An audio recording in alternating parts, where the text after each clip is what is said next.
and I'm aeroplane at theater from. So we shall planes don't want theater from or Hanchi Chemwe Sia Enum 65% Ayanoma. Hi guys, this is Fast on Ghana TV. Guys, Captain Smart is trending. My goodness. I find this particular reason so hilarious. I do not understand how journalism has dropped to this particular point. Because Captain used to be one of the brilliant journalists we had on TV. He was one of the most exciting journalists to watch. But now he has, I don't know if he has added comedy to his show. Because how on earth will you convince me that it is a bird or vulture, Pepe, that caused the helicopter to crash? Guys, Captain Smart has lost it. Some people on social media are saying Captain is no more smart. Guys, listen to Captain. And I'm aeroplane at theater from. So we shall planes don't want theater from or Hanchi Chemwe Sia Enum 65% Ayanoma.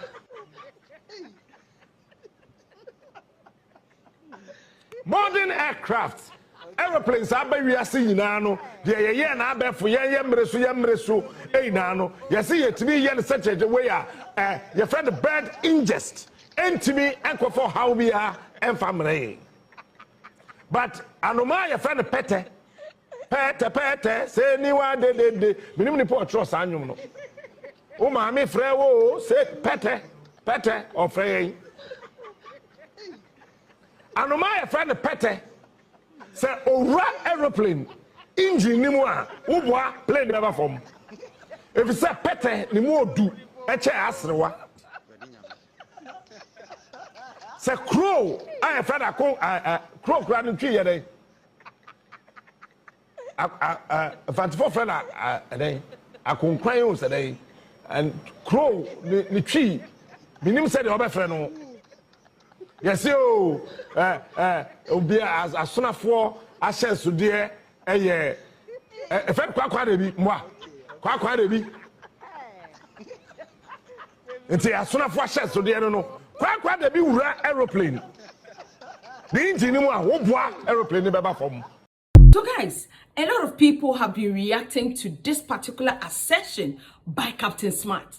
And one of them is Onua and Kwame of Peace FM. Guys, they do not understand how a journalist will say such a thing. Guys, it is so insane for somebody to make such a comment. Listen to Onua and Kwame. My goodness.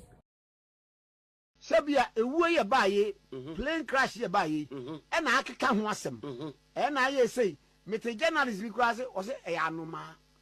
And a year day. Was Anoma a year then, and a course away, no, and a course. Anoma, and I'm aeroplane at theater from. So we shall planes don't want theater from or Hanchi Chemwe Sia Enum 65% Ayanoma. Nano manapa to plan about bed and action police. And now, another bola bed. Ah! Kikan some food say ya oh social media yana and crophobia abuse no. Was it a anoma? I know Nujina he know who's a yanoma.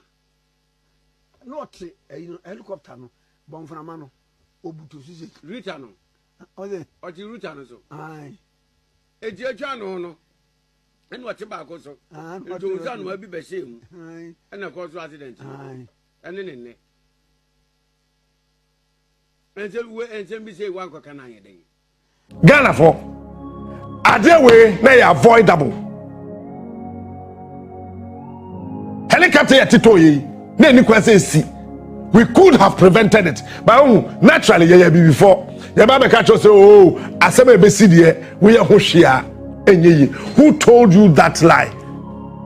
Just Google the number of military helicopters are at Yashe, we are seeing Ekum defense ministers. So, Pacho Google. Oh, yeah, before. Oh, Yamina and Edema, Yamina and Edge. I mean, can't say we inchirable. Hey, nyame on my mouth chop money.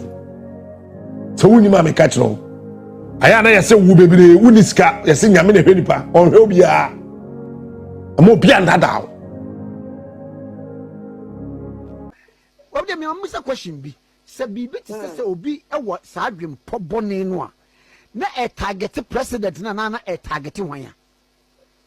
Na say president be kra na wo target na wo di ade na ko sem na so anko na osuma obi a. E be do be timi aka say u ko yi. There be ultimately play na blast free so play me e blast ya antrase. Na me can't be been through. The planes are crashing no ba we say abeti wo. Abeko from and that from na nipa mu dem nipa ni dem na. But when play no o kono na wu ni pass e wo fom nkrofo se sa pass ni kra wo fom. Ana nipa no we the house play na wuti mu awabo si bet. Eya dan na nipa na pete ebi kra koto amrem yesi miensa o se dan akoto amrem na o ma se wo ho. Into play no a blast answer na edru from. A blast answer na edru from. Na ya the radio so who black spot no. Ye wo mu bia aban enyi mebi obia ye interested. And I'm aeroplane at theater from. So we share planes don't know at theater from. Or Hanchi Chemwe Sia Enum 65% Ayanoma.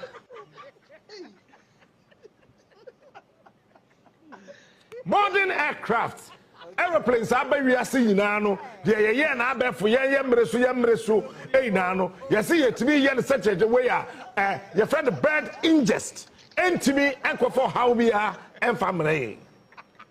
But Anoma, your friend the pete, say ni one de minimum report trust annual. Oh, mammy, frewo, say pete, or frey. Anoma, your friend the pete, say, oh, aeroplane, engine ni moi, ubwa, plane never form. If it's a pete, ni more do, a chair asrewa. Say, crow, I have friend a crow cramming tree a day. A fancy friend a day. I can cry a day. And crow, the tree, minim said, your friend.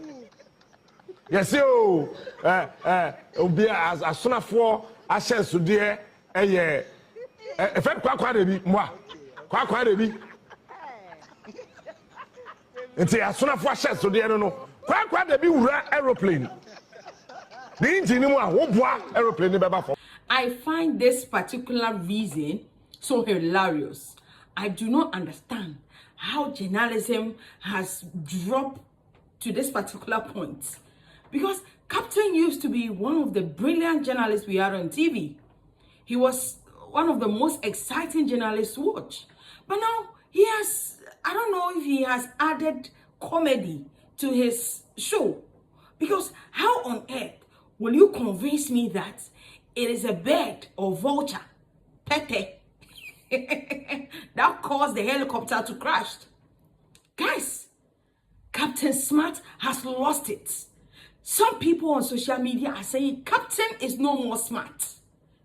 Guys, listen to Captain.